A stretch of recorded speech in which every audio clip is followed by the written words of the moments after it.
All right, Bismillahir Rahmanir Rahim. Wa sallallahu ala Sayyidina Muhammad wa ala alihi wa sahbihi wa sallam. رضي الله تعالى عنه وسدد التابعين وعلماء أمينين وآئمة أربع مجتهدين ومنقلديهم إلى يوم الدين أما بعد. Assalamu alaikum wa rahmatullahi ta'ala wa barakatuh. This is our first lesson with regards to the Fard al-Ain, the obligatory knowledge.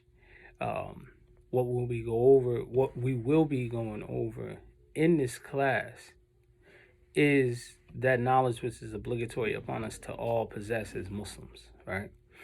Most of the time, it's also is often referred to as new Shahada information, new Muslim information, and truthfully, some of the things that we're kind of learning those things that are repetitive, like Salat. You learn the moves and motions, but you'll find most people nowadays have been Muslim for X amount of time and don't know those things that are connected to the Salat. So some people, like those things that you could be tested on outwardly, most people will learn them or knowledgeable of them, and if not, worst case scenario, they're suffering because they don't know any of that. But meantime, in between time, you'll find that people don't know how to properly make wudu. They don't know what breaks wudu. They'll read something, that'll say something, and its practice is contrary to that of the Messenger of Allah sallallahu alaihi wasallam, and then they'll argue and say that, hey, because there's someone, like some sort of scholar or something that signed off on it, they take it as if it's solid gold without learning and further learning, right? So they're constantly stuck at the level of imitation, right? But their imitation isn't connected with the imitation of the Messenger of Allah sallallahu alaihi wasallam. If you ask most people, well, why do you pray the way you pray? If you ask them, what was the, why do you do this? They'll say, oh, because this is the way the Prophet did, right? And then you'll find out, and then, they'll go further and cannot elaborate on that, right? So everything that you learn sometimes isn't always necessarily mentioned in the practice, right? So it's dying out. Then you'll find that the person doesn't have the rules, doesn't know the rules connected to the Salat because they're negligent of the madhahibs and the madhabs, right? One of the four schools with regards to your ibadah is one of the four. Either you're going to be following the madhab of Abu Hanifa, the madhab of Imam Malik, the madhab of Imam Shafi, or the madhab of Imam Ahmed ibn Hanbal, Ridwan Allahu alayhim. One of the four. However, because of their negligence of that, they don't understand what actually breaks wudu or anything like this. And then what they'll find is they'll have a bunch of hadiths, and they're constantly going to be changing, going back and forth, because most people are like, well, look, I just follow just the hadith. But then there's a hadith. There's 6 to 7 different variations of the tashahhud. How do you know which one you're going to follow, right? So these things. So we seek to remove the doubt of the worshiper of Allah subhanahu wa ta'ala, right? And we'll be, teaching and, not giving a whole lot of dissertation of proofs or evidences and proofs, but more so when there's issues that may arise, will bring about, a discussion of some of the dalil, because this class, although is teaching the Fard Ain, it's a beginner's class. I don't want to get too technical, right, and getting technical into things. But however, we will, cover a lot of grounds, inshallah, in the dars, right? My intention is to just cover Aqidah and Salat, but if not, we'll cover, the entire deen. Alhamdulillah, the entire deen, meaning Iman, Islam, Ihsan, Aqidah, Fiqh, and tasawwuf, purification of the heart, right? Before we get started into the class, I want to mention to you, to go and subscribe to our YouTube page, Tajdeed and Sunnah Institute, where all of these classes will be uploaded to, so you'll get the notifications, and then also, refer others as well, inshallah, so that they can gain benefit as well. Also, you can visit our website at masjiddanfodio.com. which is Tajdeed Sunnah Institute. So and you'll find it, and there's ways to donate. You click, there's ways to donate as well, inshallah, to help us further, produce materials, books, and things of that nature, so that we can keep, spreading the message of Islam, inshallah. So we'll start off, Bismillah ar-Rahman ar-Rahim, wa sallallahu alayhi Sayyidina Muhammad wa ala alihi wa sahbihi wa sallam. So before I get into the actual text, the text I'm going to use, as I'm using it as the outline or the skeleton, whatever you want to call it, we're using that as the outline. It's a book written by the brother of Sheikh Uthman Dan Fodio. His name is Abdullahi Dan Fodio, or Abdullahi ibn Muhammad. It's a book that he compiled as well. It's something similar to Sheikh Uthman Dan Fodio's Umdatul Bayan, or some of the more famous or popular books, such as Murshid Mu'een. It's more so similar to Murshid Mu'een. It elaborates on, particular issues pertaining to the Far'ain, the Salat, Wudu, things of that nature. So, inshallah, we'll proceed on. So, when does a person, it become incumbent upon them to learn this information? Is when a person reaches the age of what is known as taklif, or they become balagh, right? Where they reach the age, reach that period, right, of responsibility. And some of the signs of the responsibility is for the women is the coming of the menstruation. In the absence of the menstruation, when she has the ability to become pregnant, or and when she starts to develop breast, or she reaches the age of 18 lunar years old. So in the absence of the menstruation, all of these other things are also used as signs. For the male, is the discharge of semen, the ability of having discharge of semen. If that is absent, maybe pubic hairs, facial hairs, or reaching the age of 18, 18 lunar years old, right? Once they reach that, then they're responsible. They're legally responsible. They have to be of sound mind, right? You have sound mind. You're not mentally impaired. You're hearing the call of Islam, and so on and so forth. So these will bring you into the fold. So normally, usually, any person that reaches what is known as taklif, right, or mukallaf, where they reach that age of responsibility, it is incumbent upon them to know enough of this sciences, right? Know enough of this, the science of tawheed, the science of fiqh, the science of tasawwuf, to know enough of it to make your Islam sound, okay? To make your Islam sound in its practice. So we want to start with his origin. His origin is mentioned.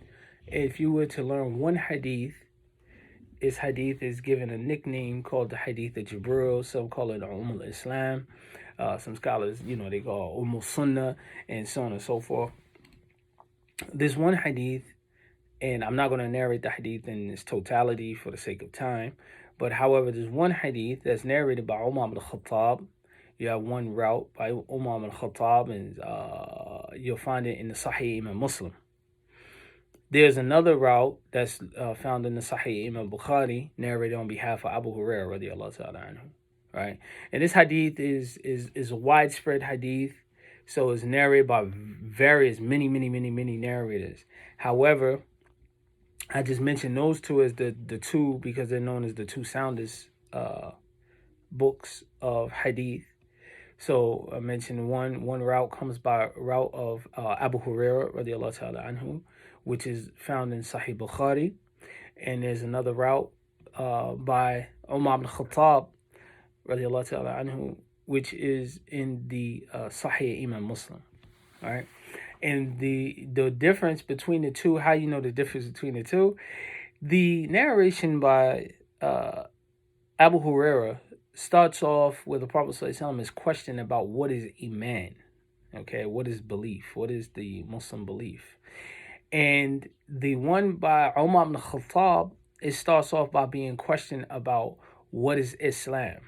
Right, this is the quickest thing I can think of right off the top of the head. Right, there's other wordings and so on and so forth. But however, The point of the hadith is to give you a summarization of the deen in its totality. It was also known, and you can also find it in Imam Nawawi's 40 hadith. A lot of people have 40 hadith versus having Bukhari and Muslim. So if you find it if you're looking for it right away, or need something like boom, look it up in Imam Nawawi's 40 hadith or Arba'in, the second hadith in there. Okay, now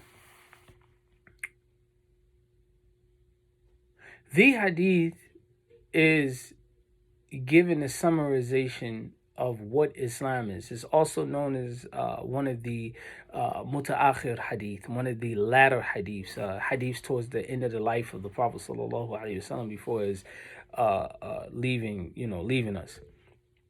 The hadith, it emphasizes on what is Islam, okay, what is iman and what is ihsan.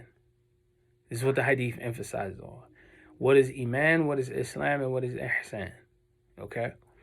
And the emphasis of it is to give you the summarization of the deen, because at the end, towards the end, the Prophet ﷺ asked his companions, he said, do you know who that was?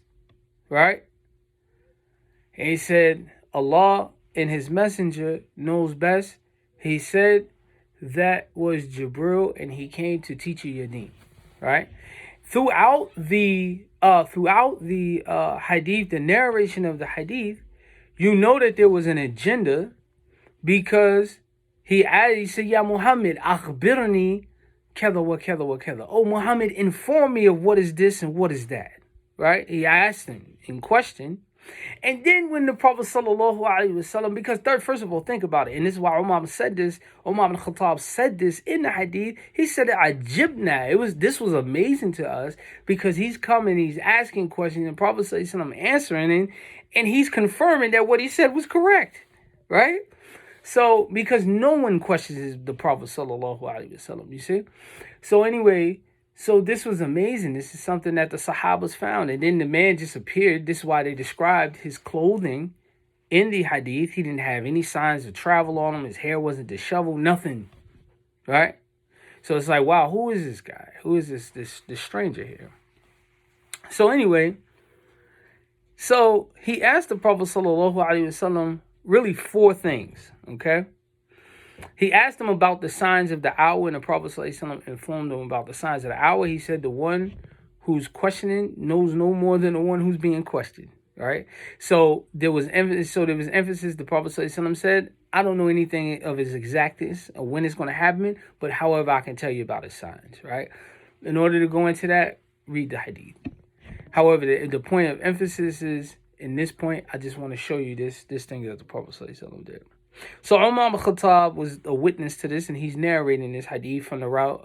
Imam Muslim is narrating this on behalf of Umar ibn Khattab. So he said, فقال رسول الله صلى الله عليه وسلم الإسلام تشهد أن لا إله إلا الله وأن محمد رسول الله وتقيم الصلاة وتؤتي الزكاة وتصوم رمضان وتحج البيت إن استطعت إليه سبيلا. Right?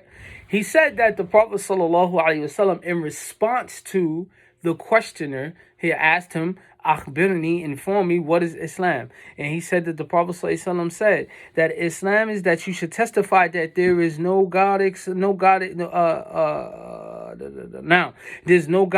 Allah, and that Muhammad sallallahu alaihi wasallam is the messenger of Allah. He said that you should perform wa tuqimu salah. Right? And you'll see in the book that we're discussing that the Sheikh Abdullahi, he said taqimu salah, to establish the prayer.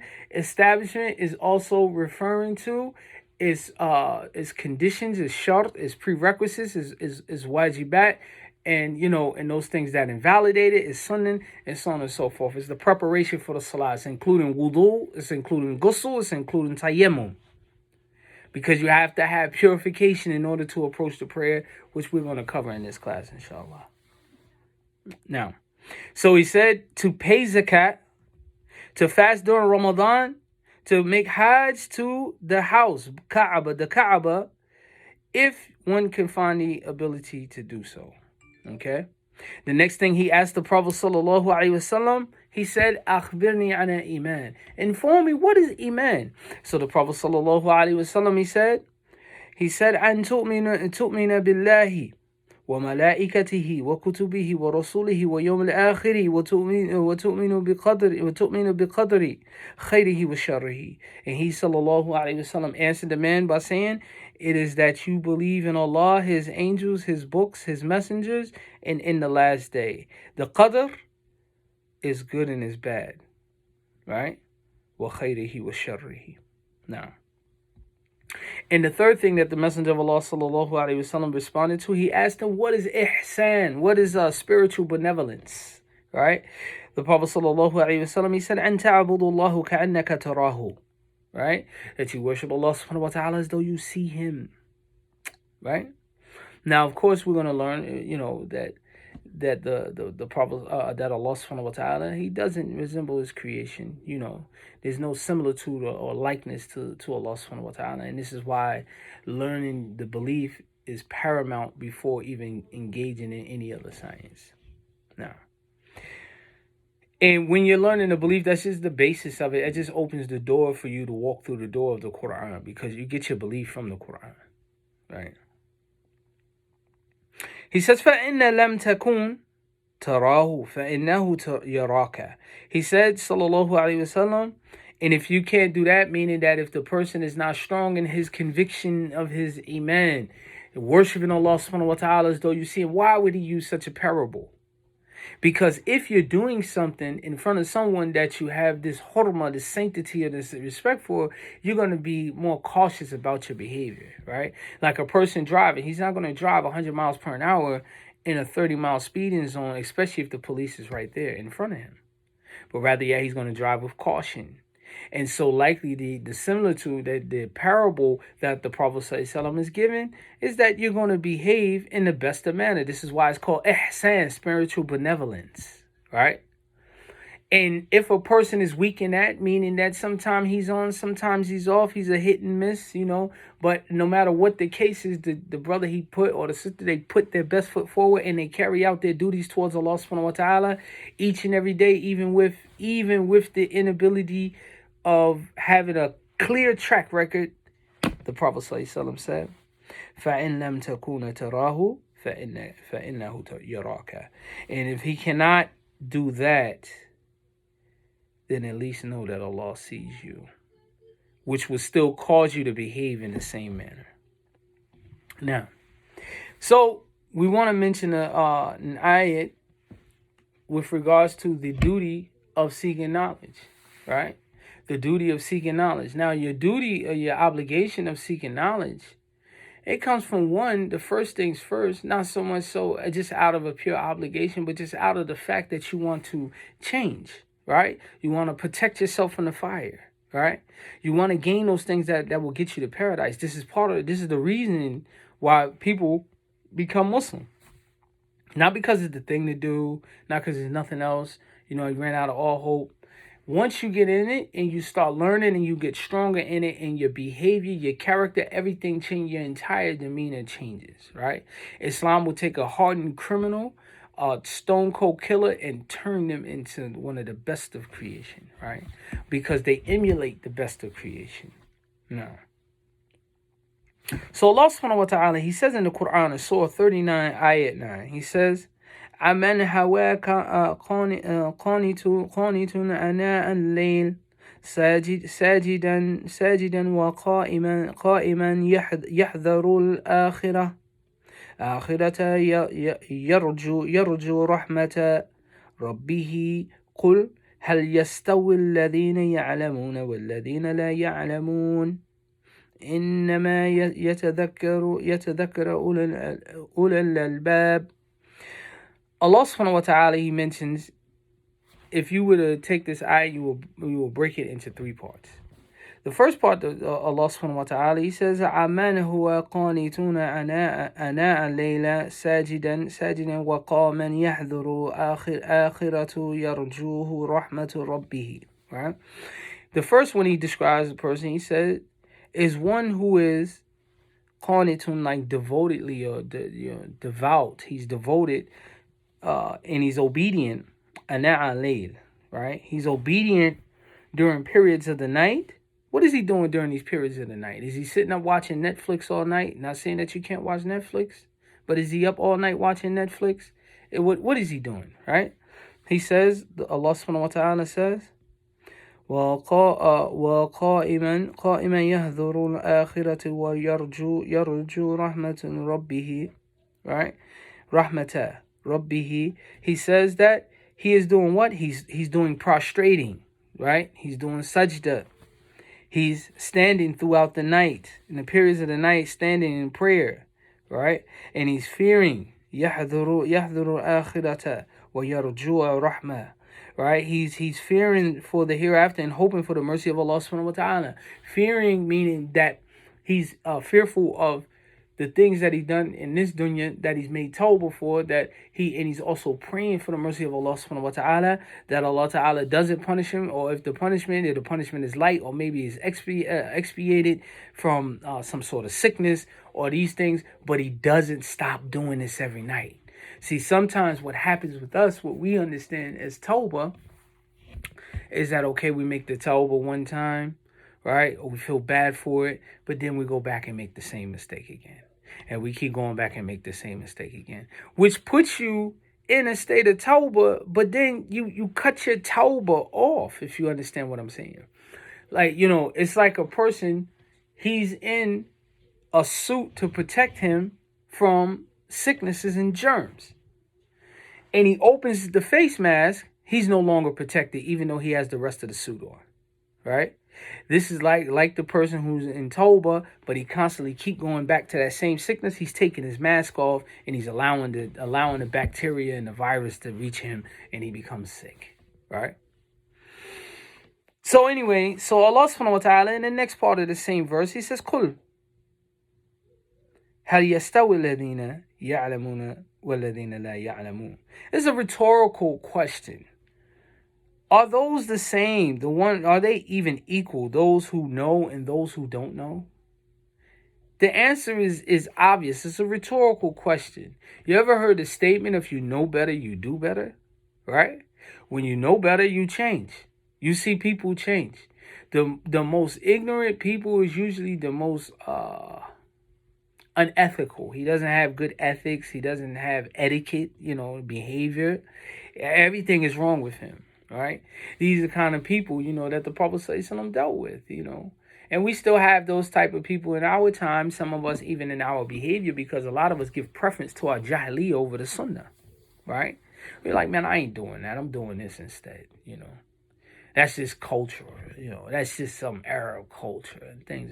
You have to be careful of taking on this type of ideology, because what's from the Prophet ﷺ becomes what's the practice.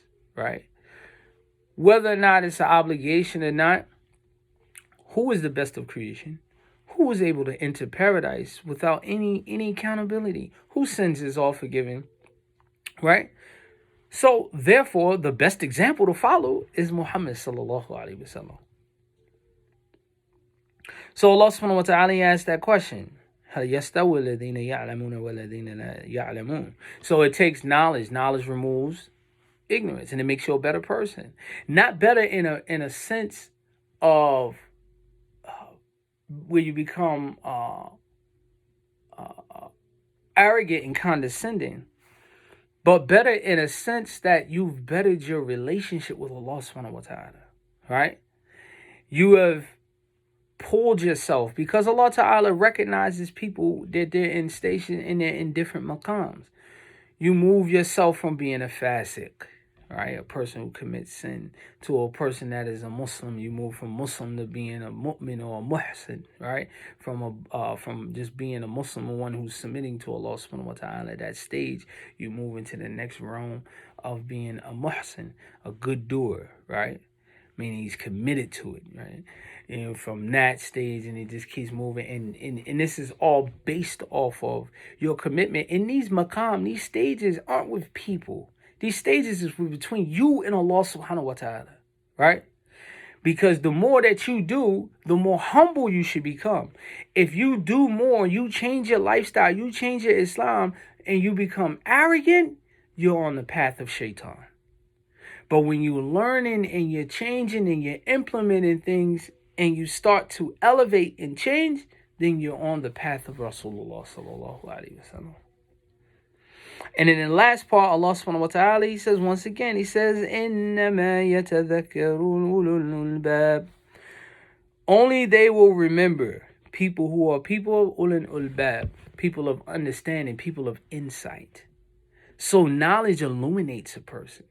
Knowledge can darken you as well. How will knowledge darken you? Is if you're getting non-beneficial knowledge or knowledge that is of no benefit, period. Right? It only increases you in arrogance. Some of the most arrogant people you'll ever see is linguists or mathematicians. Right? Every time they're always trying to correct everything you say and do. Right? And then, in our time, some of the most arrogant people too is people who start to learn deen. However, it's just as Sheikh Uthman al-Fodio, he mentioned in Umdatul Bayan, a person with the characteristic of arrogance and he undergoes knowledge, he said it's like a person pouring water on a seed that produced rotten fruits, right? That knowledge is that water that you pouring on that rotten fruit. That individual was already rotten, so he's just going to produce, bad fruit, right? So we seek Allah Ta'ala's protection from that. The next narration that I want to mention is that of the Prophet Sallallahu Alaihi Wasallam, Anas ibn Malik. It's on the behalf of, narrated from Ibn Majah's Sunan, and from the route of Anas ibn Malik, where he said that the Prophet Sallallahu Alaihi Wasallam said, Talibul ilm faridatu ala kulli Muslim. Right? That seeking knowledge is incumbent upon every Muslim, kulli, right? Kulli, which means includes women. I know people are persuaded and forced to embrace, to some extent, feminist jargon. And some people are like, well, why doesn't it say Muslimah? Why doesn't it say Muslim women?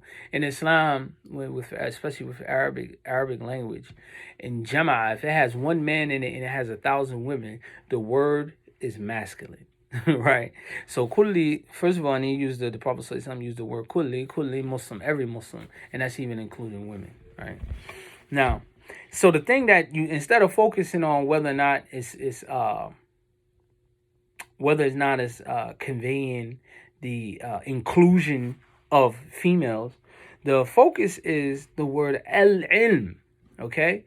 It has alif lam preceding the ayn, the knowledge, right? And so the knowledge, what is understood by this is specific. This is specific. If it wasn't specific, then it would be nakira, right? The term would be nakira, and the word would end in tanween. It wouldn't have an alif lam before it. So talib al-ilm faridatu ala kulli Muslim. So the Prophet sallallahu alaihi wasallam says, seeking the knowledge. And what is the knowledge? The knowledge of Tawheed. You have to know who Allah subhanahu wa ta'ala is. You have to know about the prophets, right? What is possible and impossible with regards to them. What is permissible with regards to their believing in them. You have to understand the samiyat, right? You have to believe in the angels, right? All of these things that what we're going to be mentioning is part of that fard, that obligatory ilm, that knowledge that we have to know about. You have to know about the prayer. You have to know its prerequisites. You have to know its wajibat. You have to know its sunnah. You have to know those things that are considered makruh, and so on and so forth, right? You have to know about sajdatul sahw, right? How to correct the prayer if you made mistakes in it. You have to know what are the conditions for being an imam. Most people, and I heard someone say this before, a beautiful voice of recitation is not what necessitates you to be able to lead the prayers, right? So you have to know all of these things, all of this knowledge that is incumbent upon you. You have to know about zakat, how to pay it, when to pay it, and when is it obligatory upon you to pay it, right? You have to know about Ramadan. Ramadan is swiftly approaching us, right? And they do it every year. Nothing changes, right? So you have to know these things, what validates your fast, and what happens if you break your fast intentionally. How do you make up for that? What if you break your fast accidentally? How do you make up for that? And so on and so forth. We have to have knowledge of these things, right? We also have to have knowledge of the inner pertaining to the heart. What to purify your heart from? Everybody talks about purification of the heart, but a lot of people never give you the specifics, or they don't learn the specifics of what is to purify the heart. Is it permissible to be arrogant? Because some of us are some of the most arrogant people, especially after we get knowledge, right? You know, is it permissible to be conceited? Is it permissible to be envious? And so on and so on and so forth, these things. And these sifat al-manzuma, these dark things, that's on the heart. How do we beautify the heart? We beautify the heart with tawbah and knowledge and, raja, hope, and so on and so forth. You'll learn all of these things that are obligatory upon you. But then also, what else is incumbent upon you? The only thing that most Westerners seem to, especially inner city Muslims, seem to be focused on is marriage, is zawaj, because we see that more necessary, having a life partner more necessary than prayer and food in itself. If that's not the case, then a lot of people wouldn't get married and abandon prayer. Or when they get divorced, they abandon prayer. This is a common practice, right? So some people see that zawaj is very important, right? But it's not more important, because guess what? When you die, you go in the grave alone. You go in the grave by yourself. When you die, you will be alone, right? When you die, you'll be questioned about how did you treat your spouse, right? But anyway, we have to learn about the rules and the regulations of marriage and divorce, and mahar and things of that nature, right? We have to know about buyur, buying and selling.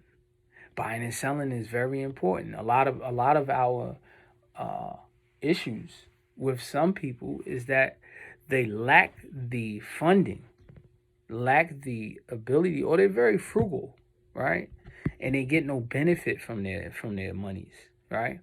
So they're either lacking or they're frugal. They just don't want to give nothing up, or they're very tight-fisted, and they don't see giving sadaqah as something that is important. They don't see paying zakat something very important. One of the first things that the Muslims, when they rebelled against the Prophet ﷺ, and they, was that they didn't want to pay zakat, right?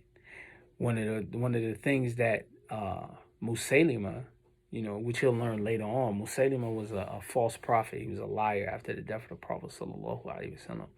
And one of the first things Musaylima tried to entice the people to follow him was, he said that there's no restriction on how many wives you can have, right? So think about that and put things in its proper perspective. In Mecca, they spent their time learning the beliefs, the recitation of Quran, and how to pray, right? They learned all these things in Mecca. By the time they got to Medina, they started to come into fruition, come into, reality, or materialize how to live Islam independently. Because in Mecca, they had to coexist with the people who hated them and the people who hated Allah and His Messenger. In Medina, they didn't really have to coexist to that same capacity. They were in control of their affairs, right? So it was a big change. There's a big change in contrast, right? So with that, inshallah, I don't want to take up more time, but the next class that we will post will be going into the beliefs of the Muslims. It'll be very brief. It won't be long. It won't be long, and it's something just mentioned point by point by point. Like I said, the tawheed that you're learning is enough to get you into the Quran, right? And there's certain concepts and principles, the foundations that you have to know. There's other classes that we'll have. Ustad Muhammad Abdullah, he's going to teach, a more advanced class on Aqidah, which comes in a later period. Like I said, be on the lookout for that. You have to check our website and check our Facebook groups and things of that nature. But every class that we have that's with the Father Ayn, we have a Telegram group, so they'll be posted, notes. I may even throw in there quizzes, a little pop quiz. So, to make sure that the pop quiz isn't really so much so that you can be graded, but it's more so to see if you have an understanding of what's being conveyed and mentioned, inshallah. So with that, inshallah, we'll stop there. If there's, any discussion, you can refer back to the group. You can drop your questions in the group, inshallah. All right. Subhanaka Allahumma bihamdika wa ashhadu an la ilaha illa anta astaghfiruka wa atubu ilayk.